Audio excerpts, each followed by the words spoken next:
afraid of the answers to these questions. Can left and right-wing people ever meaningfully communicate with each other? And I'm wondering if you can comment a little bit about temperamentality and the differences therein. That's what they do in a democracy. Look, the lefties, they're high in openness and low in conscientiousness. And that means they don't like responsibility that much, but they're pretty damn creative. And they're not very orderly, especially they're not very orderly. And that's part of conscientiousness, by the way. And so they're good at being artists and they're good at being entrepreneurs, but they're terrible at running things.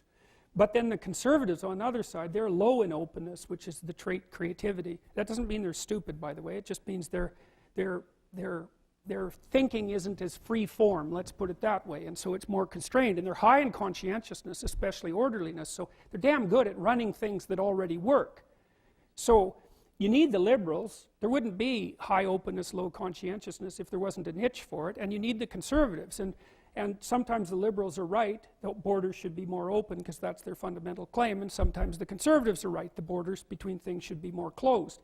And because they're both right some of the time, and because the environment keeps snaking around, you have to have dialogue between the two sources constantly, so that the polity can orient itself as the snake of the environment moves. And that's why you need free speech. And so the left and the right get along perfectly well together as long as they can talk to each other. But as soon as they can't talk to each other, then the alternative, there's only two alternatives to negotiation. Simple as that. One is slavery, the other is tyranny. So if those you cannot negotiate with will either become your slaves or your tyrants. So you wipe out free speech, then that's what you're left with. And that's why free speech isn't just another right, for Christ's sake. It's not just another right. How dumb can you be to think that? You don't know anything if you think that. It's the mechanism by which people of different opinions talk instead of strangling each other. So, but if you want them to strangle each other, which you might, then really, you might then take away their right to express their opinion and watch the whole thing go up in flames.